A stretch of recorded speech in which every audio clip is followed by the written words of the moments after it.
Okay, let's see how we do this one. The perimeter of this shape, if you start in one corner and you go all the way around, back to that corner, that's the perimeter. So the perimeter is 10 plus the circular bit. Okay, now the circular bit, it says that the circumference of a circle is 3.14, which is also called pi, times d. We've only got half the circle, so we do need to be a bit careful, because 3.14 times d is 3.14 times 10, which is 31.4. So half of that, because it's only a semicircle, will be 15.7. You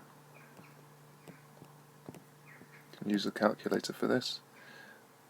And that's just the semicircle, the curved bit, so we need to add 10 onto that. So the answer should be 25.7. Better squeeze that into that little box there.